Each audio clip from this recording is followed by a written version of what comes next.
Tänäpä, jos luoja suo ja fiskaalit salli, on meidän piikkiöläiste, vanhatte ja uusitte, likkatte ja poikatte, pappatte ja mammatte ja kaikenikäisten kakaritte joulukauden avaus.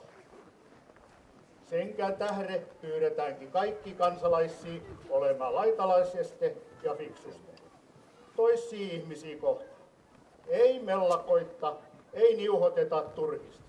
Pidetään naama naurus ja olla avuliaisia.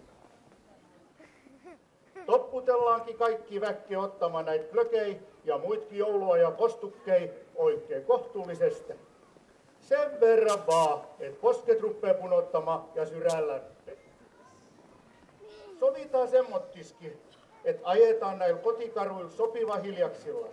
Semmottos, kun laki ja asetukset määrää. Saava vanhukset ja lapset kulkeet turvallisella mielellä, kun turha kohellus jää pois. Joulukaudella, niin kuin tietty muulostenkin, ollaan kotipäin Kallelassa. Käytetään näitä paikallisia palveluita ja kauppaliikkeitä.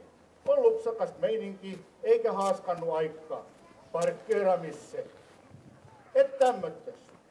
Se kun näitä örninkei ei usko, vaan syyllistyy jonkun röhlömiin, tuomitaan sen mukaan, mitä laki ja asetukset kullottekin sanoo. Näin kauniiksi lopuksi toivotan kaikilla kansalla hyvää mieltä. Unohdetaan ja annetaan anteeksi, jos on ollut riiroi, ja vietetään sitten oikein rauhallinen joulu.